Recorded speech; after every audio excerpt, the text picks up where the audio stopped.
രുദ്രാംഗന മാന്ത്രിക നോവൽ അധ്യായം 22 നോവൽ തുടർച്ച. അരനാഴിക കഴിഞ്ഞു കാണും. മൂടൽമഞ്ഞ് വാഹനത്തെ ആവരണം ചെയ്യാൻ തുടങ്ങി.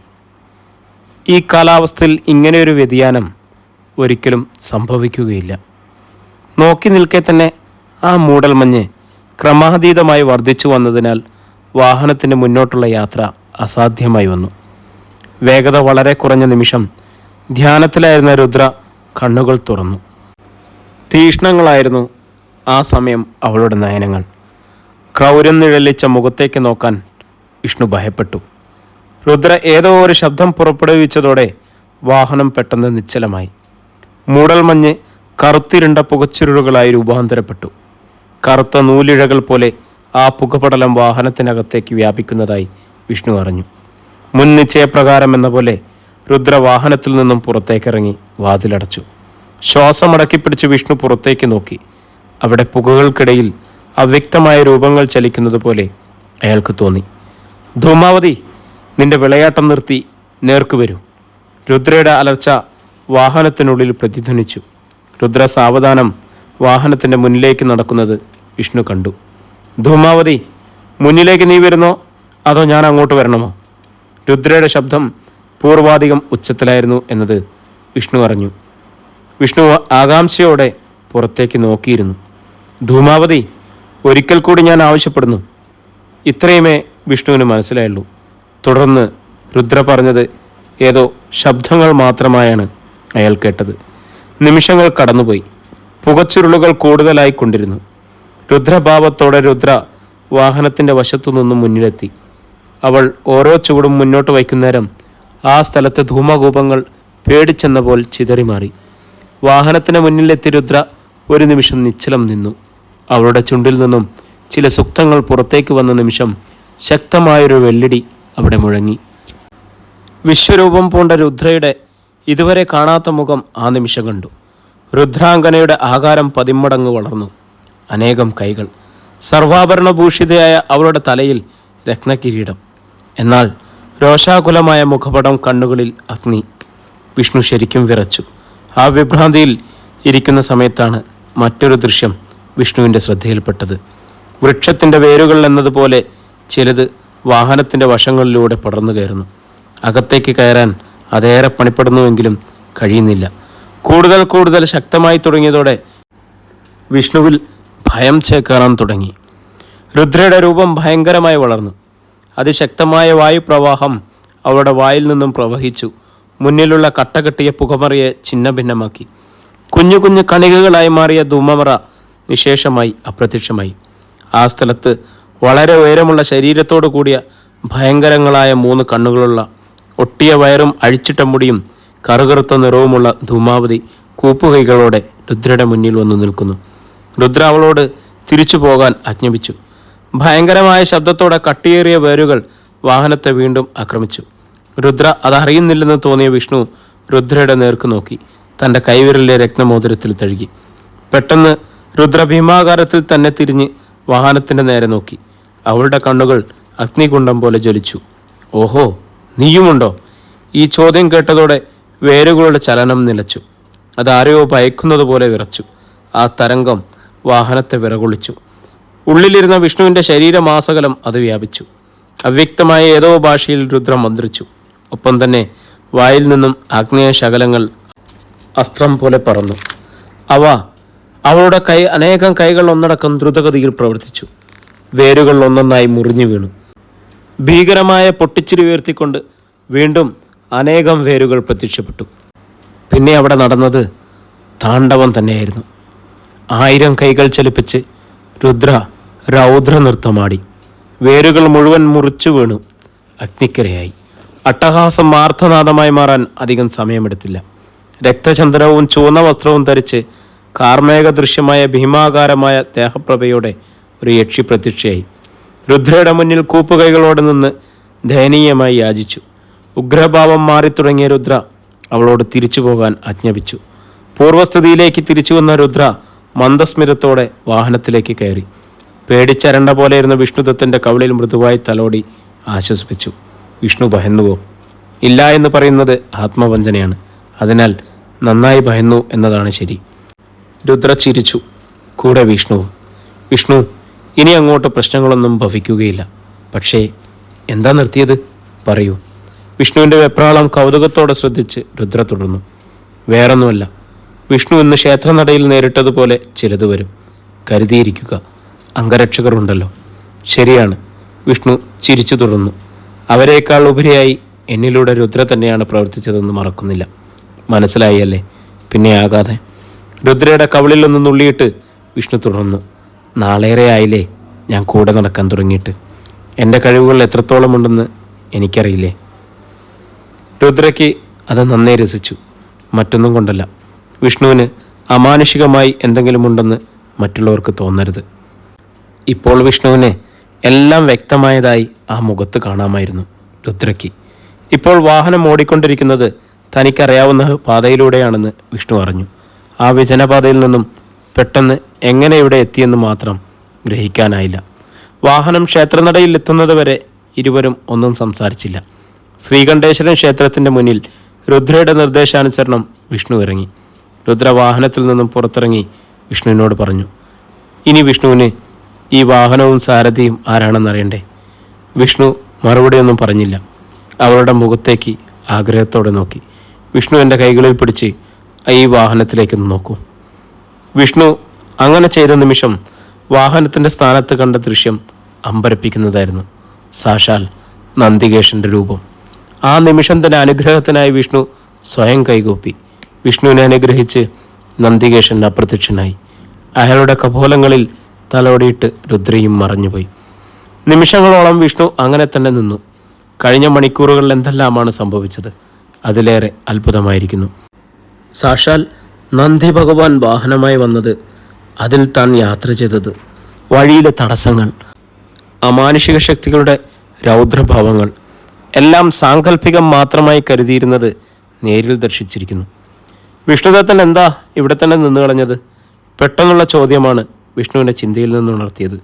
ക്ഷേത്രത്തിലെ പൂജാരി കൃഷ്ണനന്ദൻ നമ്പൂതിരി മുന്നിൽ. അയാളുടെ കണ്ണുകളിലെ സന്ദേഹം ദൂരീകരിക്കാൻ വിഷ്ണു പറഞ്ഞു, ഞാൻ അല്പം താമസിച്ചു. എൻ്റെ ഒരു സുഹൃത്ത് ഇവിടെ വാഹനത്തിൽ കൊണ്ടുവിട്ടു. ഓഹോ, അത് ശരി. ബാഗൊക്കെ എവിടെ? അപ്പോഴാണ് തൻ്റെ ബാഗ് വാഹനത്തിൽ നിന്നും എടുത്തില്ല എന്ന് ഓർമ്മിച്ചത്. പെട്ടെന്ന് മറുപടി പറയാൻ കഴിഞ്ഞില്ല. വിഷ്ണു, എന്നാൽ നടക്കൂ, ഞാനും ആ വഴിക്കാണല്ലോ. തൻ്റെ ബാഗും കയ്യിലെടുത്താണ് നമ്പൂതിരി പറഞ്ഞതെന്ന് വീണ്ടും അമ്പരപ്പിച്ചു. വേണ്ട, അങ്ങെടുക്കണ്ട. ബാഗ് കയ്യിൽ വാങ്ങി വിഷ്ണുദത്തൻ പറഞ്ഞു. ഒരുമിച്ച് മുന്നോട്ട് നടക്കുമ്പോൾ കൃഷ്ണാനന്ദൻ നമ്പൂതിരി ചോദിച്ചു, നാളെ വിഷ്ണു രാവിലെ തന്നെ വരേണ്ട, ഉച്ചപൂജയ്ക്ക് മുമ്പായി വന്നാൽ മതി. ഒന്ന് നിർത്തിയിട്ട് നമ്പൂതിരി തുറന്നു, സ്വാമി നാരായണനും നാളെ എത്തില്ലേ? എല്ലാ കാര്യങ്ങളും പൂജാരിക്ക് അറിയാമെന്ന് വിഷ്ണുവിന് മനസ്സിലായി. എത്തും, സമയത്ത് തന്നെ എത്തും. വിഷ്ണു ആ ജോലി സ്വീകരിച്ചു അല്ലേ? അതെ, അങ്ങ് പറഞ്ഞിരുന്നല്ലോ. വിഷ്ണു ശിവാനുഗ്രഹമുള്ള മനുഷ്യജന്മമാണ്, അത് മനസ്സിലാക്കി ജീവിക്കണം. ഒരു ഉപദേശം പോലെയാണ് നമ്പൂതിരി പറഞ്ഞത്. രുദ്രയുടെ സാമീപ്യമൊഴിച്ച് മറ്റെല്ലാ കാര്യങ്ങളും ഇദ്ദേഹത്തിന് അറിയാമെന്ന് വിഷ്ണുവിന് തോന്നി. കൃഷ്ണാനന്ദൻ നമ്പൂതിരിയെപ്പറ്റി ഈ നാട്ടിലെല്ലാവർക്കും നല്ല അഭിപ്രായമാണ്. പൂർണ്ണമായും ശിവനിൽ അർപ്പിച്ച് ജീവിക്കുന്ന മനുഷ്യൻ. ഏത് പ്രശ്നങ്ങൾക്കും നാട്ടുകാരെല്ലാം ജാതിമത ഭേദമന്യേ അദ്ദേഹത്തെ സമീപിക്കാറുണ്ട്. അദ്ദേഹത്തിൻ്റെ ഉപദേശങ്ങൾ, നിർദ്ദേശങ്ങൾ ദൈവവാക്യം പോലെ എല്ലാവരും സ്വീകരിക്കാറുമുണ്ട്. എന്നാൽ വിഷ്ണു നടന്നോളൂ, നമ്പൂതിരിയെ പോകേണ്ട സ്ഥലത്തിരിക്കുന്നു. ശരി, അങ്ങനെയാവട്ടെ, നാളെ അമ്പലത്തിൽ കാണാം. വിഷ്ണു യാത്ര പറഞ്ഞ് മുന്നോട്ട് നടന്നു. അകലെ നിന്നും തന്നെ വീട്ടിലെ വരാന്തയിൽ വെളിച്ചം കണ്ടതിനാൽ അച്ഛൻ ഉമ്മറത്ത് തന്നെ ഉണ്ടാവുമെന്ന് അയാൾക്ക് തോന്നി. താനിന്ന് എത്തുമെന്ന് പറഞ്ഞിരുന്നതിനാൽ ഉറങ്ങാതെ കാത്തിരിക്കുകയാവും. പടിപ്പുര കടന്നപ്പോൾ കണ്ടു, അച്ഛൻ മാത്രമല്ല അമ്മയുമുണ്ട്. സന്തോഷത്തോടെ വിഷ്ണു വരാന്തയിലേക്ക് കയറി. അധ്യായം 21. വിഷ്ണുദത്തൻ രാവിലെ തന്നെ ഉണർന്നു. പ്രാഥമിക കാര്യങ്ങൾ നിർവഹിക്കുന്നത് പോലെ തന്നെ നിർബന്ധമായും ചെയ്യുന്ന കാര്യമാണ് തൊടിയിലെല്ലാം ഒന്ന് ചുറ്റിത്തിരിക എന്നത്. നട്ടുവളർത്തിയ പച്ചക്കറികളും വൃക്ഷങ്ങളും നോക്കിയും പരിഹരിച്ചും കഴിഞ്ഞതിന് ശേഷം മാത്രമേ പ്രാതൽ കഴിക്കാറുള്ളൂ. വീട്ടിലുള്ളപ്പോഴുള്ള പതിവ് ഇന്നും തെറ്റിച്ചില്ല. പ്രഭാത ഭക്ഷണം വിഷ്ണുവിന് ഇഷ്ടപ്പെട്ട ഇഡ്ഡലിയും ചമ്മന്തിയും തന്നെയായിരുന്നു അമ്മ ഉണ്ടാക്കിയിരുന്നത്. സമയം 10 മണി കഴിഞ്ഞിരുന്നു. വിഷ്ണു ഉമ്മറത്തിരുന്ന് അന്നത്തെ പത്രം നോക്കുകയായിരുന്നു. അച്ഛൻ കോവിലിൽ നിന്നും വന്നിട്ടില്ലായിരുന്നു. ഞായറാഴ്ച ആയതിനാൽ സഹോദരിമാർ വീട്ടിൽ തന്നെ ഉണ്ടായിരുന്നു. വീട്ടുപടിക്കൽ ഒരു കാറ് വന്നു നിന്നത് ശ്രദ്ധിച്ച് മുറ്റത്തേക്ക് ഇറങ്ങുമ്പോൾ കണ്ടു. അച്ഛനോടൊപ്പം സ്വാമി നാരായണൻ കാറിൽ നിന്നിറങ്ങുന്നു. കൂട്ടത്തിലുള്ള ആളെ കണ്ട് വിഷ്ണു അമ്പരന്നു. ലക്ഷ്മി ദേവി, സ്വാമി നാരായണൻ്റെ ഭാര്യ. ഇവർ കൂടി വരുമെന്ന് ഒരു സൂചന ഉണ്ടായില്ല. ഒരു കൗതുകമോ അതോ ആകാംക്ഷയോ? ഒരാളെ കൂടി പ്രതീക്ഷിച്ചു, പക്ഷെ ഉണ്ടായിരുന്നില്ല. കാർത്തിക വന്നിട്ടില്ല. മനസ്സിലൊരു ആശാഭംഗം തോന്നിയോ? ഉമ്മറത്തേക്ക് കയറിയ സ്വാമി അന്തിച്ചു നിൽക്കുന്ന വിഷ്ണുവിൻ്റെ തോളിൽ തട്ടി. എന്താ വിഷ്ണു, എന്നെ അകത്തേക്ക് വിളിക്കുന്നില്ലേ? സോറി സർ, മനോനില വീണ്ടെടുത്ത് വിഷ്ണു പറഞ്ഞു. കയറി വരൂ. അമ്പലനടയിൽ വെച്ച് അച്ഛൻ തിരുമേനിയെ കണ്ടത് കാരണം വഴിതെറ്റിയില്ല. സ്വാമി പറഞ്ഞത് ശരിവെച്ചു അച്ഛൻ. ഞാൻ ക്ഷേത്രനടയിൽ നിന്ന് തിരിയുമ്പോഴാണ് ഇദ്ദേഹം പൂജാരിയോട് സംസാരിച്ച് നിൽക്കണ കണ്ടേ. എന്നെ കണ്ടതും കൃഷ്ണനന്ദൻ ഇവരെ ഏൽപ്പിച്ചിട്ട് വിട്ടു. സ്വാമി ഉമ്മറത്തെ കസരയിലിരുന്നു. ലക്ഷ്മി ദേവിയെ അമ്മയും സഹോദരിമാരും വന്ന് അകത്തേക്ക് കൂട്ടിക്കൊണ്ടുപോയി. പോണ പോക്കിൽ ശ്രീലക്ഷ്മി തിരിഞ്ഞ് ഇതാരാ എന്താ എന്ന് കണ്ണുകൊണ്ട് ആംഗ്യം കാണിച്ചതിന് വിഷ്ണു അതേ രീതിയിൽ തന്നെ ഒന്നുമില്ല എന്ന് മറുപടി പറഞ്ഞു. ഞാൻ സ്വാമി സാറിനെ മാത്രമാണ് പ്രതീക്ഷിച്ചത്. അങ്ങനെ തന്നെയാണ് ഞാൻ തീരുമാനിച്ചിരുന്നത്. അപ്പോൾ ലക്ഷ്മിക്കൊരു നിർബന്ധം, വിഷ്ണുവിൻ്റെ വീടൊന്ന് കാണണമെന്ന്. കാർത്തികയ്ക്ക് കൂട്ടുകാരിയുടെ വീട്ടിൽ എന്തോ വിശേഷമുണ്ട്, അല്ലേ മോളും വന്നേനെ. പ്രത്യേകിച്ച് എന്തെങ്കിലും? അച്ഛൻ മുഖവൂരി എന്നോണം ചോദിച്ചു. വിഷ്ണു പറഞ്ഞിരിക്കുമല്ലോ ഒരു ജോലിയുടെ കാര്യം. സ്വാമിയെ തുടരാൻ അനുവദിക്കാതെ വിഷ്ണു ഇടയ്ക്ക് കയറി. പുതിയൊരു ജോലിയിലേക്ക് മാറുന്ന കാര്യം ഞാൻ സൂചിപ്പിച്ചിരുന്നില്ലേ അച്ഛ? അത് സ്വാമി സാറിൻ്റെ കമ്പനിയിലാണ്. അച്ഛൻ തിരുമേനിക്ക് അത് പൂർണ്ണമായും ഗ്രഹിക്കാനായില്ല. ജോലിക്കാര്യം മകൻ പറഞ്ഞിരുന്നു. എന്നാലും കമ്പനിയുടെ ഉടമസ്ഥൻ നേരിട്ട് ഇതിനായി വീട്ടിൽ വന്നു എന്നതിൽ എന്തോ ഒരു അപാകത തോന്നി. അച്ഛൻ്റെ മുഖത്തെ ഭാവമാറ്റം തിരിച്ചറിഞ്ഞ് വിഷ്ണു പറഞ്ഞു. നമ്മുടെ ക്ഷേത്രത്തിലെ പൂജാരി ഇദ്ദേഹത്തിൻ്റെ സുഹൃത്താണ്. മാത്രമല്ല ഏത് കാര്യം അദ്ദേഹത്തിൻ്റെ അനുഗ്രഹത്തോടെ മാത്രമേ തുടങ്ങാറുള്ളൂ. ഇത് കേട്ടതും ബ്രഹ്മദത്തൻ നമ്പൂതിരിയുടെ മനം നിറഞ്ഞു. കൂടാതെ പൂജാരിയും കഴിഞ്ഞ ദിവസം തന്നോട് പറഞ്ഞിരുന്നു, വിഷ്ണുവിന് ഇപ്പോൾ നല്ല സമയമാണ്, ജോലിയിൽ നല്ല ഉയർച്ചയുണ്ടാവുമെന്ന്. ഞാനും വിഷ്ണുവും ക്ഷേത്രത്തിലേക്ക് പോവുകയാണ്. ഒരു വിശേഷാൽ പൂജയുണ്ട്, തിരുമേനിയും വരണം, സ്വാമി പറഞ്ഞു. തീർച്ചയായും ഞാനും കൂടണുണ്ട്. അച്ഛൻ കസേരയിൽ നിന്ന് എഴുന്നേറ്റ് തുറന്നു. ആദ്യമായി വീട്ടിൽ വന്നതല്ലേ, കൈ നനച്ചിട്ടാകാം ബാക്കിയെല്ലാം. തിരുമേനി അകത്തേക്ക് നോക്കി വിളിച്ചു. ശ്രീകുട്ടി, അമ്മയോട് കാപ്പിയെടുത്ത് വെക്കാൻ പറയാ. ഭക്ഷണം കഴിച്ച് സ്വാമിയും വിഷ്ണുദത്തനും അച്ഛനും ചേർന്ന് ക്ഷേത്രത്തിലേക്ക് യാത്രയായി. ലക്ഷ്മി വീട്ടിൽ തന്നെ നിൽക്കാമെന്ന് പറഞ്ഞതിനാൽ ഇവർ മൂവരും മാത്രമായാണ് പോയത്. ബ്രഹ്മദത്തൻ നമ്പൂതിരിക്ക് കാര്യങ്ങളുടെ രൂപരേഖ ഇതിനകം തന്നെ മനസ്സിലായി കഴിഞ്ഞിരുന്നു. തൻ്റെ മകൻ നല്ലൊരു ജോലിയിൽ പ്രവേശിക്കാൻ പോകുന്നു, അതും ഈശ്വരഭക്തനും നല്ലവരുമായ ഇദ്ദേഹത്തിൻ്റെ സ്ഥാപനത്തിൽ.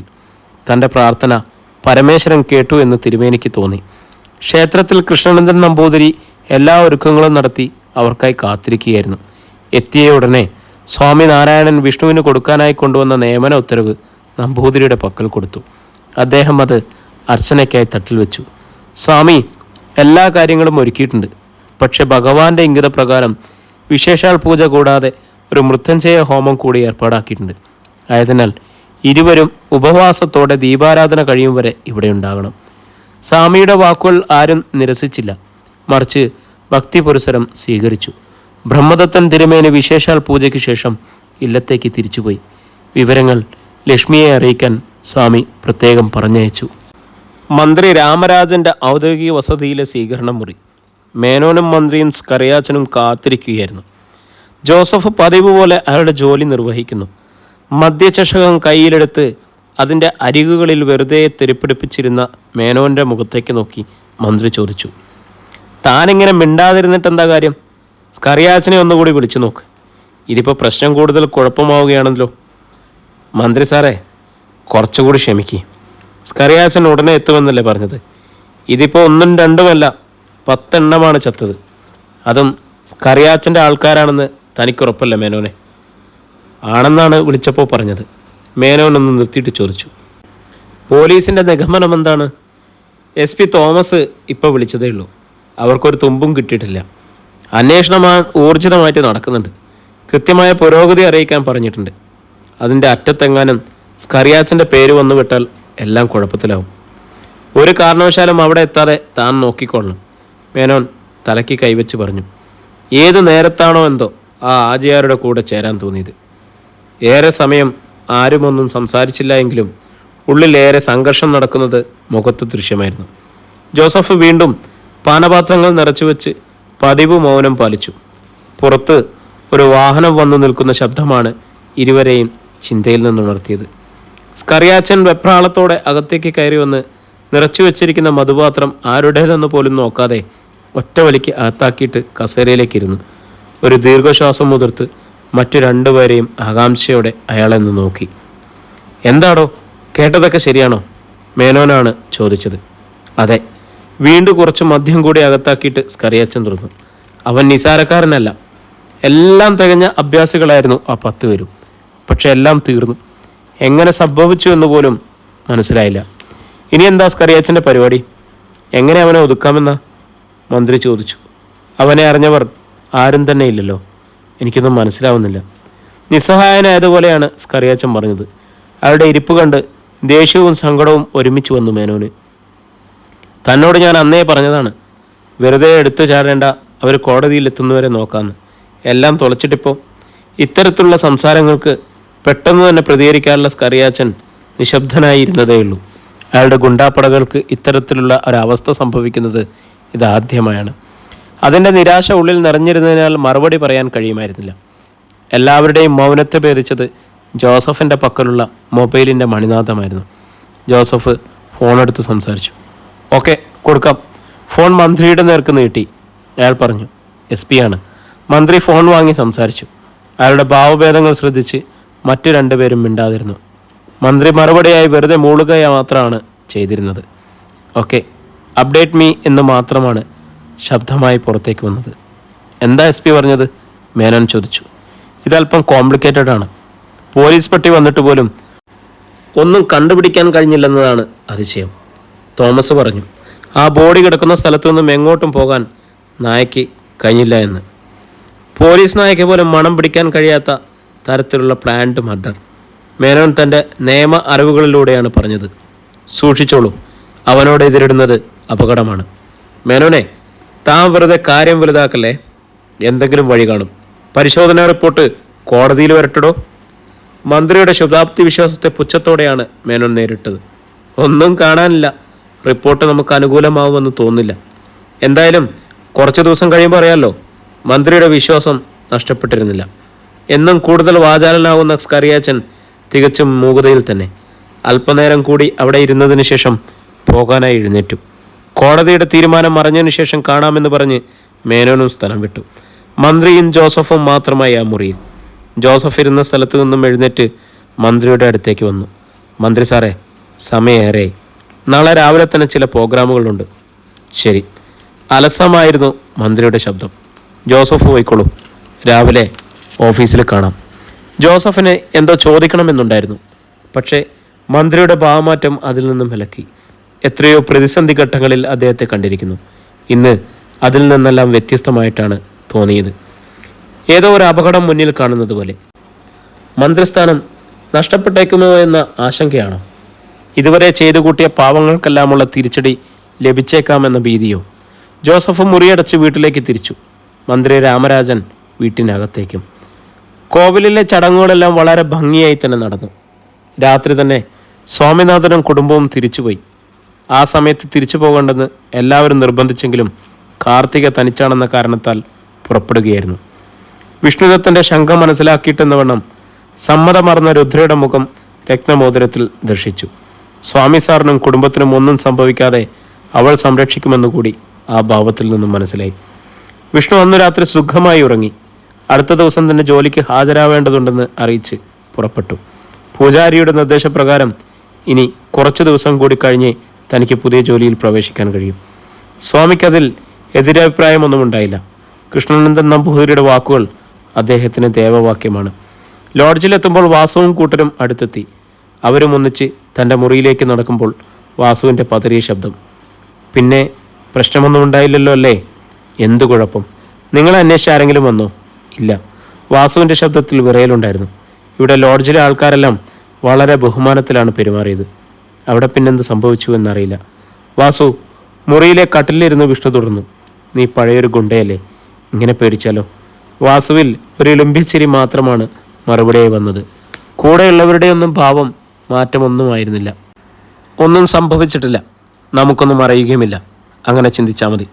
വിഷ്ണുവിൻ്റെ ധൈര്യത്തോടെയുള്ള പെരുമാറ്റത്തിലും വാക്കുകളിലും ഉണ്ടായ ദൃഢത അവരെ കൂടുതൽ ലാഘവമായ മനോനിലയിലേക്ക് എത്തിച്ചു.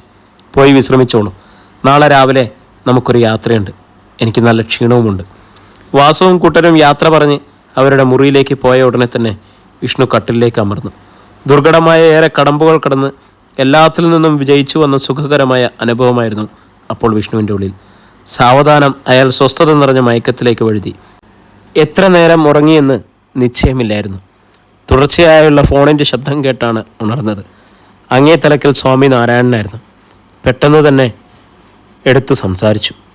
ഹലോ സാർ, വിഷ്ണു തിരക്കിലായിരുന്നു, ഞാൻ കുറച്ച് സമയമായി വിളിക്കുന്നു. തിരക്കുണ്ടായിരുന്നു, ഫോൺ ഓഫീസിലായിരുന്നു. സാർ പറയൂ, ഒരു ഭയങ്കര സംഭവം പറയാനാണ് വിളിച്ചത്. എന്താണുണ്ടായത്? വിഷ്ണുവിൻ്റെ അക്ഷമയെ പിടിച്ചു നിർത്തി സ്വാമി പറഞ്ഞു. വിഷ്ണുവിനോട് ഇവിടെ അടുത്തുള്ള ഒരു ആശ്രമത്തിൻ്റെ കാര്യം പറഞ്ഞില്ലേ? ആശ്രമം പരിസരവും ഇന്നലെ പൂർണ്ണമായും കത്തി നശിച്ചു. വിഷ്ണുവിന് അതൊരു വലിയ വാർത്തയായിരുന്നു. രുദ്ര പറഞ്ഞതിനനുസരിച്ച് സ്വാമികളും കൂട്ടരും ആലങ്ങാട്ട് മനയുടെ സ്വത്തിന് പിന്നാലെയുണ്ടെന്ന് അറിയാമായിരുന്നു. എങ്ങനെയാണ് സംഭവിച്ചത്? കുറച്ച് ദിവസമായി അവിടെ എന്തോ വലിയ പൂജയും ഹോമവും ഒക്കെ നടക്കുന്നുണ്ടായിരുന്നു. ഹോമകുണ്ടത്തിലെ തീ പടർന്നതാണ് പോലീസ് പറയുന്നത്. ആർക്കൊക്കെ അപകടം ഉണ്ടായി? വിഷ്ണുവിന് അതറിയാനായിരുന്നു തിടുക്കം. ആർക്കൊക്കെ എന്നൊന്നില്ല വിഷ്ണു, ഒരാളും ശേഷിച്ചിട്ടില്ല. പൂജാമുറിയിലും പരിസരത്തുമായി അനേകം കരിഞ്ഞ ശരീരങ്ങൾ പോലീസ് കണ്ടെടുത്തിട്ടുണ്ട്. കുറേ രാഷ്ട്രീയക്കാരും വൻ പണച്ചാക്കുകളും ഇവിടുത്തെ അന്തേവാസികളുണ്ടായിരുന്നില്ലേ, അവരുടെ കാര്യം കഷ്ടത്തിലായി. വിഷ്ണു തമാശ എന്ന പോലെ പറഞ്ഞു. പിന്നെ മറ്റൊരു കാര്യം, കോടതിയിൽ നമ്മുടെ കേസ് വെള്ളിയാഴ്ചത്തേക്ക് വിളിക്കുമെന്ന് വക്കീൽ അറിയിച്ചിട്ടുണ്ട്. നാളെ ഞാൻ അയ്യര് സാറിനെ കാണാൻ വരുന്നുണ്ട്. ചിലപ്പോൾ നമ്പൂതിരിയെയും ഹാജരാക്കേണ്ടി വരും.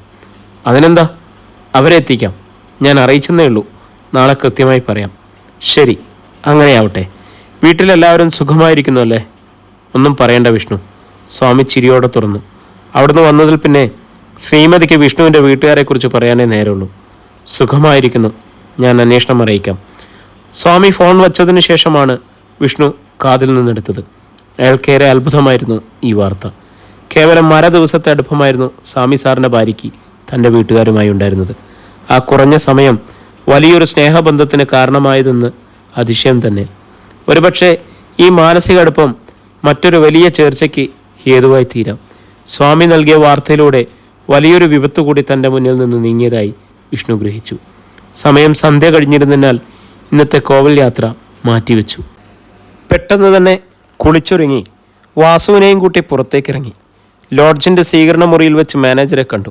അയാൾ വിഷ്ണുവിനോട് കുശലം പറഞ്ഞ് ചിരിച്ച് കടന്നുപോയത് കണ്ട് വാസുവിനും കൂട്ടർക്കും വിഷ്ണുവിനോട് കൂടുതൽ ബഹുമാനം തോന്നി. കൂടാതെ മനസ്സിലുണ്ടായിരുന്ന ആശങ്കയും കുറഞ്ഞു. പുറത്തേക്കിറങ്ങി അമ്പലത്തിലേക്കുള്ള വഴിക്കരികിൽ കൂടി കടന്നു പോകുമ്പോൾ വാസു ആ സ്ഥലത്തൊക്കെ പരിധി നോക്കുന്നത് വിഷ്ണു കൗതുകത്തോടെ ശ്രദ്ധിച്ചു. അയാൾക്കപ്പോഴും ചെറിയൊരു ഭയം ഉള്ളതുപോലെ. വാസു, വിഷ്ണു വിളിച്ചു. നാളെ നമുക്ക് രാവിലെ ശിവപുരം വരെ ഒന്ന് പോകണം. അവിടെ എൻ്റെ ഒരു ബന്ധുവിൻ്റെ കോവിലകമുണ്ട്. ചില കുഴപ്പങ്ങളൊക്കെ ചുറ്റിപ്പറ്റിയുണ്ട്. നിങ്ങൾ കുറച്ച് ദിവസം അവിടെ നിൽക്കണം, ഒരു സംരക്ഷണത്തിന്. വാസുവിന് വീണ്ടും അത്ഭുതമാവുകയായിരുന്നു. വിഷ്ണുവിൻ്റെ ജീവിതം, ഇയാൾ ആരാണ്? എത്രയോ സങ്കീർണമാണ് ഇദ്ദേഹത്തിൻ്റെ കാര്യങ്ങൾ. ആവശ്യത്തിന് പണമുണ്ട്. ഇങ്ങനെയൊക്കെയുള്ള വ്യക്തി ആലങ്ങാട്ട് മനയിൽ കാവൽക്കാരനായി വന്നത് എന്തിനാണെന്ന് മാത്രം മനസ്സിലാകുന്നില്ല. വാസു ചിന്തിക്കുന്നത് തികച്ചും ആവശ്യമായ സംശയമാണ്. പെട്ടെന്നുള്ള വിഷ്ണുവിൻ്റെ പ്രതികരണത്തിൽ വാസു ശരിക്കും അമ്പരന്നു. താൻ ഉള്ളിൽ കരുതിയതുപോലും മനസ്സിലാക്കിയിരിക്കുന്നു. ഇനി കൂടുതൽ കുഴപ്പത്തിലേക്ക് പോകണ്ട, ഞാൻ മനസ്സിലാക്കിത്തരാം. എൻ്റെ ബന്ധുവായ ഉദയന്നൂർ കോവിലകത്തെ തിരുമേനിയാണ് ആലങ്ങാട്ട് മനയുടെ അവകാശി. ഇത് മറ്റു ചിലർ അനധികൃതമായി കൈക്കലാക്കാൻ ശ്രമിക്കുന്നതറിഞ്ഞ് ചില പദ്ധതികൾ തയ്യാറാക്കാനാണ് ഞാൻ അവിടെ വന്നത്, താമസിച്ചത്. ക്ഷണനേരം നിർത്തി വാസുവിൻ്റെ നേരെ നോക്കി വിഷ്ണു തുറന്നു. ആ കോവിലകത്തേക്കാണ് നമ്മൾ നാളെ പോകുന്നത്. കഴിഞ്ഞ ദിവസം നമ്മുടെ നേരെയുണ്ടായ ആക്രമണം അതുമായി ബന്ധപ്പെട്ടാണ്. നിങ്ങൾ ഭയക്കേണ്ട കാര്യമൊന്നുമില്ല. നിങ്ങളുടെ നിഴൽ കണ്ടാൽ മതി, പിന്നെ ആരും എടുക്കില്ല. അത്രയ്ക്കും ഭയന്നിട്ടുണ്ട്. വാസു ഒരു ദീർഘനിശ്വാസം മുതിർത്തു. ഇപ്പോൾ കാര്യങ്ങളുടെ കിടപ്പുവശം ശരിക്കും മനസ്സിലായി. സാറ് ധൈര്യമായിരുന്നുള്ളൂ, ഒരുത്തനും അവിടെ എടുക്കാതെ ഞങ്ങൾ നോക്കിക്കൊള്ളാം. വിഷ്ണു മറുപടിയായി വാസുവിൻ്റെ തോളിലൊന്ന് തട്ടി, ഒന്ന് പുഞ്ചിരിച്ചു. കുറച്ചു സമയം കൂടി വെറുതെ ചുറ്റി നടന്നിട്ട് അവർ ലോഡ്ജിലേക്ക് തിരിച്ചു. വരുന്ന വഴിയിൽ ആഹാരവും കഴിക്കാൻ മറന്നില്ല. അധ്യായം 22. വാസുവിനെയും കൂട്ടുകാരെയും ഉദയന്നൂർ കോവിലകത്തേക്ക് കൊണ്ടുപോയി വിട്ടതിൻ്റെ 2-ാം ദിവസം രാവിലെ തന്നെ അയ്യർ വക്കീൽ അത്യാവശ്യമായി കാണണമെന്നറിയിച്ചതായി സ്വാമിയുടെ ഫോൺ സന്ദേശമെത്തി. വിഷ്ണുദത്തൻ സ്വാമിയുടെ വീട്ടിൽ എത്തുന്നതിന് വേണ്ട സമയം തൻ്റെ ജോലിസ്ഥലത്തു നിന്നും കണക്കാക്കിയിട്ടാണ് വീട്ടിലെത്തിയത്. അല്ലെങ്കിൽ സ്വാമിക്ക് സംശയം വരുമായിരുന്നുവെന്ന് അയാൾക്കറിയാമായിരുന്നു. ഫോൺ കിട്ടിയ ഉടനെ പുറപ്പെട്ടു അല്ലേ? വിഷ്ണു മറുപടിയായി ചിരിക്കുക മാത്രമാണ് ചെയ്തത്. എന്താണ് അയ്യർ സാർ കാണണമെന്ന് പറഞ്ഞത്? നാളെയല്ലേ ഹിയറിംഗ് വെച്ചിരിക്കുന്നത്? വിഷ്ണുവിൻ്റെ സംശയത്തോടെയുള്ള ചോദ്യത്തിന് മറുപടി പറയുന്നതിന് മുമ്പ് സ്വാമി അടുത്തേക്ക് വന്ന് അയാളുടെ ഇരുത്തോളിലും പിടിച്ച് മുഖത്ത് നിറഞ്ഞ സന്തോഷമായിരിക്കുന്നു. നമ്മൾ ജയത്തിലേക്ക് അടുത്തിരിക്കുന്നു വിഷ്ണു. റിപ്പോർട്ടുകളെല്ലാം നമുക്ക് അനുകൂലമാണെന്നാണ് അയ്യർ പറഞ്ഞത്. റിപ്പോർട്ട് നാളെയല്ലേ കോടതിയിൽ വരൂ? അതൊക്കെ ശരി തന്നെ. പക്ഷെ അയ്യർക്ക് അതറിയാനുള്ള ബന്ധങ്ങളുണ്ടെന്ന് കൂട്ടിക്കോളൂ. ഇതൊരു നല്ല വാർത്തയാണല്ലോ. നമുക്ക് അങ്ങോട്ട് പോകേണ്ടതായ ആവശ്യമുണ്ടോ? ഉണ്ട്, സ്വാമി പറഞ്ഞു. ഈ വ്യവഹാരം ഉടനെ തന്നെ അവസാനിപ്പിക്കുന്നതിന് ചില നടപടിക്രമങ്ങൾ കൂടി ചെയ്യേണ്ടതുണ്ട്. ആ വിഷയവുമായി ബന്ധപ്പെട്ടാണ് വിഷ്ണുവിനെ കാണണമെന്നറിയിച്ചത്. എന്നാൽ ഉടനെ ഇറങ്ങുമല്ലേ? വിഷ്ണു തിടുക്കം കാണിച്ചെങ്കിലും മനസ്സിൽ അങ്ങനെ ഉണ്ടായിരുന്നില്ല. പോകാം, പക്ഷെ കാപ്പിയോട് കഴിഞ്ഞിട്ട്. അകത്തേക്ക് നോക്കി സ്വാമി വിളിച്ചു. ലക്ഷ്മി, വിഷ്ണു വന്നിട്ടുണ്ട്, കാപ്പി എടുത്തോളൂ. വിഷ്ണു അകത്ത് കിടന്ന സോഫയിലേക്ക് ഇരിക്കുന്നതിന് മുന്നേ തന്നെ ലക്ഷ്മി അകത്തു നിന്നും സ്വീകരണ മുറിയിലേക്ക് വന്നു അറിയിച്ചു. കാപ്പിയൊക്കെ എപ്പോഴേ റെഡിയായി, വന്ന് കഴിക്കുകയേ വേണ്ടൂ. വിഷ്ണു ഇപ്പോൾ എത്തിയതേ ഉള്ളൂ, ഇരുന്നു പോലും ഇല്ല. അതിനകം എല്ലാം തയ്യാറായോ? സ്വാമിക്ക് അത്ഭുതമായി. അതൊക്കെ ശരി തന്നെ. വിഷ്ണു ഈ സമയത്ത് ഇവിടെ എത്തുമെന്ന് എനിക്കറിയായിരുന്നു, ലക്ഷ്മി നിസ്സാരമായാണ് പറഞ്ഞത്. ഞാൻ വിളിച്ചിട്ട് ഏതാനും മണിക്കൂറേ ആയുള്ളൂ. സ്വാമിക്ക് പിന്നെയും സംശയം. സമയത്തിൻ്റെ കാര്യത്തിൽ നമ്മുടെ വിഷ്ണു കൃത്യമാണെന്ന് എനിക്കറിയില്ലേ? ലക്ഷ്മി ചിരിച്ചു. ആ വാക്കുകൾ വിഷ്ണുവിൻ്റെ ഹൃദയത്തിലാണ് സ്പർശിച്ചത്. നമ്മുടെ വിഷ്ണു എന്ന് പറഞ്ഞപ്പോൾ തന്നെ ഈ വീട്ടിൽ ഒരംഗമായി അവർ കണക്കാക്കി കഴിഞ്ഞു. ഈ വീട്ടിലുള്ളവരുടെ അകതാരിൽ തനിക്കുള്ള സ്ഥാനം എന്താണെന്ന് വിഷ്ണു പറഞ്ഞു. കാർത്തികയെ ഇത്രയും നേരമായിട്ട് കാണാത്തതിനാൽ കോളേജിലായിരിക്കുമെന്ന് അനുമാനിച്ചു. അല്ലായെങ്കിൽ ഇതിനകം തന്നെ എന്തെങ്കിലും കാരണവുമായി ഇവിടെ വരുമായിരുന്നോ? മനസ്സങ്ങനെ ചിന്തിച്ചു. കാപ്പിക്കുടി കഴിഞ്ഞ് സ്വാമിയും വിഷ്ണുവും വക്കീലിൻ്റെ ഓഫീസിലേക്ക് തിരിച്ചു. അവിടെ എത്തുമ്പോൾ അദ്ദേഹം അവരെ കാത്തിരിക്കുകയായിരുന്നു. മുഖഹോരിയുടെ ആവശ്യമില്ലല്ലോ അല്ലേ? അയ്യർ പറഞ്ഞു. നാളത്തെ ഹിയറിങ്ങിൽ നമുക്ക് തീർപ്പാക്കാൻ കഴിയുമെന്ന് തോന്നുന്നു. മേനോൻ നാളെ ശരിക്കും വെള്ളം കുടിക്കും. പറഞ്ഞു തീർന്നയുടനെ അയ്യർ പൊട്ടിച്ചിരിച്ചു. മറ്റുള്ളവർക്ക് അയ്യരുടെ ഈ സന്തോഷത്തിൻ്റെ കാരണം എന്താണെന്ന് മനസ്സിലായില്ല. സ്വാമി സാറേ, അയ്യർ തന്നെയാണ് ആ സംശയം തീർത്തത്. മേനോനും കൂട്ടരും കൂടി നിയമത്തിൻ്റെ ചൂട് പിടിച്ച് മനുഷ്യനെ കണ്ണീര് കുടിപ്പിച്ച് ഒരുപാട് നേടിയിട്ടുണ്ട്. സാക്ഷാൽ മഹേശ്വരൻ അതിനെല്ലാമായിട്ട് ഒരു തിരിച്ചടി കൊടുക്കുകയാണ്. അയ്യർ സാർ എന്താ പറഞ്ഞു വരുന്നത്? പൂർണ്ണമായി മനസ്സിലായില്ല. ഏടോ വിഷ്ണു, തനിക്കറിയില്ലെങ്കിലും ഈ സ്വാമി സാറിന് കരുണാകരൻ മേനോൻ വക്കീലിൻ്റെയും മൂവർ സംഘത്തെയും നന്നായി അറിയാം. അവർ കോടതിയിൽ ഹാജരാക്കിയ രേഖകൾ നല്ല ഒന്നാന്തരം ഫാബ്രിക്കേറ്റഡ് ആയിട്ടാണ്. അതിനാൽ വ്യാജരേഖ ചമയ്ക്കൽ, അത് സാക്ഷ്യപ്പെടുത്തൽ, അതിന് നിയമാവരണം നൽകൽ തുടങ്ങിയ എല്ലാ വകുപ്പുകളും മേനോൻ്റെ മേൽ വരാനുള്ള സാധ്യത തെളിഞ്ഞിരിക്കുകയാണ്. അയ്യർ സാറേ, സംഗതി സത്യമാണോ? സ്വാമിക്ക് സന്തോഷം അടക്കാനായില്ല. 100% സത്യടോ. മിക്കവാറും മേനോൻ്റെ സന്നത്ത് കോടതി എടുത്തു കളയാനും സാധ്യതയുണ്ട്. കുറച്ച് കാലമായി ഈ പട്ടണത്തിൽ നടക്കുന്ന റിയൽ എസ്റ്റേറ്റ് തട്ടിപ്പ് ഇതോടെ അവസാനമാകും. സ്വാമി ആത്മഹത്യം ചെയ്തു. ഇനി മറ്റൊരു കാര്യം, അതിനായാണ് ഞാൻ വിഷ്ണുവിനെ കാണണമെന്ന് അറിയിച്ചത്. എന്താണ് ഞാൻ ചെയ്യേണ്ടത്? നാളെ നമ്പൂതിരിയെ കോടതിയിൽ കൊണ്ടുവരാനുള്ള ഏർപ്പാട് ചെയ്തിട്ടുണ്ട്, വിഷ്ണു പറഞ്ഞു. അതൊക്കെ, പക്ഷെ നമുക്ക് വേണ്ടത് ഉദയന്നൂർ കോവിലവും മാനങ്ങാട്ട് മനയും തമ്മിൽ ബന്ധിപ്പിക്കുന്നതിൻ്റെ വിശദാംശങ്ങളാണ്. ആ വിവരങ്ങൾ നോട്ടറി സാക്ഷ്യപ്പെടുത്തി കോടതിയിൽ സമർപ്പിക്കണം. അയ്യരൊന്ന് നിർത്തിയിട്ട് തുറന്നു. ആ വിവരങ്ങളെല്ലാം നമ്മുടെ കക്ഷിയിൽ നിന്നും കിട്ടുമല്ലോ? സാറ്, ആ വിവരങ്ങളെല്ലാം ഞാൻ തന്ന രേഖയിലുണ്ട്. ഞാൻ നോക്കിയതാണ്.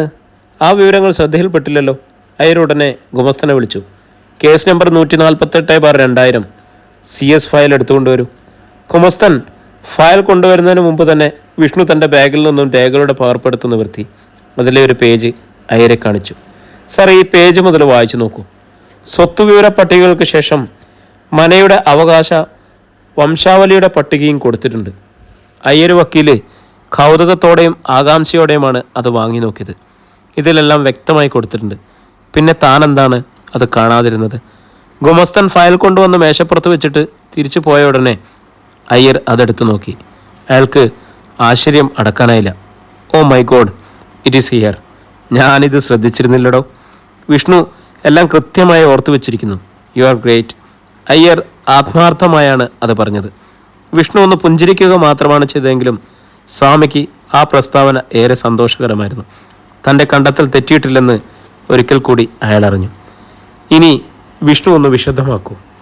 ഈ പട്ടികയിൽ പറഞ്ഞിരിക്കുന്ന കാര്യങ്ങൾ അയ്യർ പറഞ്ഞു. അല്പനേരം മൗനമായിരുന്നതിന് ശേഷം വിഷ്ണു പറഞ്ഞു തുടങ്ങി. കൊച്ചി രാജവംശത്തിലെ ചാഴൂർ കോവിലകത്തെ ഗോദവർമ്മ തമ്പുരാൻ തൻ്റെ പ്രധാന ഉപദേഷ്ടാവും താന്ത്രിയുമായിരുന്ന ആലങ്ങാട്ട് മനയിലെ അന്നത്തെ തിരുമേനിക്ക് കൊല്ലും കൊലയ്ക്കും അധികാരമാക്കി തിട്ടൂരം കൽപ്പിച്ചു നൽകി. അതേ തുടർന്ന് ഒരു ദേശത്തിൻ്റെ മൊത്തം അധികാരവും കരംപിരിവും ഓഹരിയും ആലങ്ങാട്ട് മനയ്ക്ക് വന്നു ചേർന്നു. അതിലൂടെ അനവധി സമ്പത്തും വസ്തുവകകളും മനയ്ക്ക് സ്വന്തമായുണ്ടായി. ഇത് ഒരു ചരിത്രഭാഗം മാത്രം. വിഷ്ണു ആകാംക്ഷഭരിതരായി ഇരിക്കുന്ന ഇരുവരെയും നോക്കി. എന്നിട്ട് തുടർന്നു. ഈ രേഖകൾ തയ്യാറാക്കിയത് കൊല്ലവർഷം 921, അതായത് ഏതാണ്ട് 270 വർഷം മുമ്പ്. അന്ന് മനയിലെ വലിയ തിരുമേനിയായിരുന്ന പരമേശ്വരൻ നമ്പൂതിരി തൻ്റെ ഒരേ ഒരു അവകാശി കാര്യപ്രാപ്തിയില്ലാത്തയാളാണെന്ന് കണ്ട് സമ്പത്ത് അന്യാധീനപ്പെട്ടു പോകാതിരിക്കാനാണ് ഈ അവകാശപത്രം തയ്യാറാക്കിയത്. മകൻ അനന്തൻ നമ്പൂതിരി വേളി കഴിച്ചത് ചന്ദ്രൂർ കോവിലകത്തു നിന്നാണ്. പ്രിയരെ, നമ്മുടെ ഈ സ്റ്റോറി ഇവിടെ തുടരുകയാണ് കേട്ടോ. നാളെ ഇതിൻ്റെ അടുത്ത ഭാഗമായിട്ട് നമുക്ക് വീണ്ടും കാണാം. ഞാൻ ഇന്നലെ പറഞ്ഞതുപോലെ നമ്മുടെ കമൻറ്റുകളിൽ നിന്നും 3 പേരെ തിരഞ്ഞെടുത്ത് എൻ്റെ ഏറ്റവും പുതിയ പുസ്തകമായ മരുഭൂമിയിലെ മേൽവിലാസം എത്തിക്കാനുള്ള നടപടിക്രമങ്ങൾ നടന്നു വരികയാണ്. കനൽപ്പയത്ത് വേണ്ടവർക്ക് അങ്ങനെയുണ്ട്. അപ്പോൾ ഞാൻ ഉടനെ തന്നെ ആളുകളെ കോൺടാക്റ്റ് ചെയ്യുന്നതാണ്. നിങ്ങളുടെ അഭിപ്രായങ്ങൾ എന്ത് തന്നെയായാലും കമൻ്റായിട്ട് രേഖപ്പെടുത്താൻ ശ്രമിക്കണം. നിങ്ങളുടെ അഭിപ്രായങ്ങളാണ് എനിക്ക് അവതരിപ്പിക്കാനുള്ള പ്രചോദനം. അപ്പം വീണ്ടും നമ്മൾ നാളെ ഇതിൻ്റെ തുടർച്ചയുമായിട്ട് നമുക്ക് കണ്ടുമുട്ടാം അല്ലേ. നമ്മുടെ കഥ ഏകദേശം അവസാനിക്കാറായിരിക്കുന്നു. അപ്പോൾ എല്ലാവർക്കും ശുഭദിനം.